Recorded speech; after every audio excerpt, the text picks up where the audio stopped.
A lot of people come to me asking, do I need to identify my core fears in order to recover? I think I need to figure these out.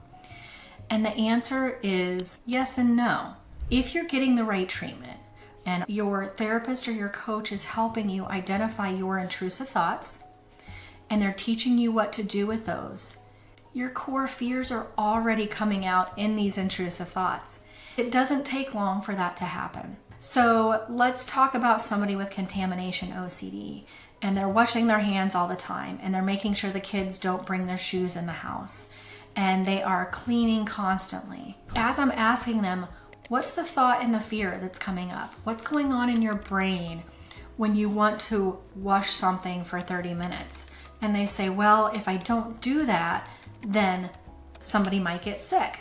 And we say, okay, let's work with that thought and practice exposure with that thought. Maybe we start to delve into another thought, which is, well, if somebody gets sick, then they're going to die, right?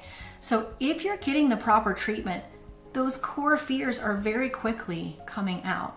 Now, if I'm working with somebody with, let's say, relationship OCD, and they're worried about their feelings for their partner or their partner's feelings for them, those intrusive thoughts are their core fears.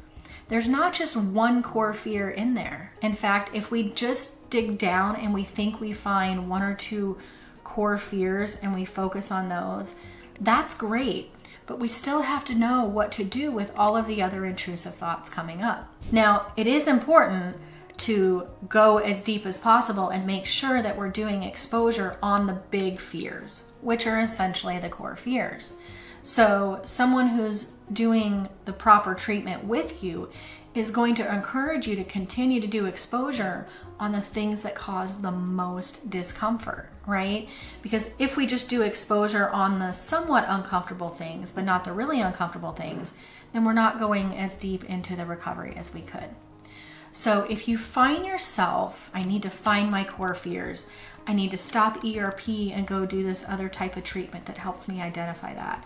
What I want you to know is that if you're working with us or someone else who's doing ERP with you and they're doing it well, those core fears are naturally going to come up pretty quickly, usually within the first, second, or third sessions.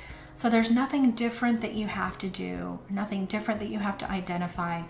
It's just your brain seeking relief and looking all kinds of places to get relief or proper treatment, when in reality, you can't do 5 things at once. You need to focus on one thing at a time.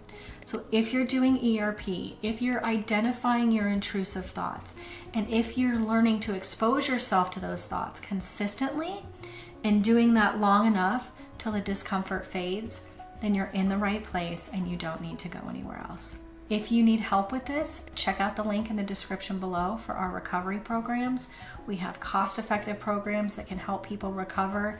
Reaching the lifetime recovery stage is my goal for people with OCD, meaning OCD is a thing of the past. It doesn't really bother you, but the way to get there is to learn how to respond to discomfort, uncertainty, and doubt, and learning to do that for the rest of your life.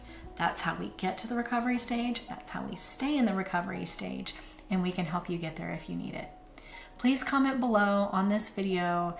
Let us know if you liked it, if you disagree. I'd love to hear your opinions, and we'll talk to you really soon.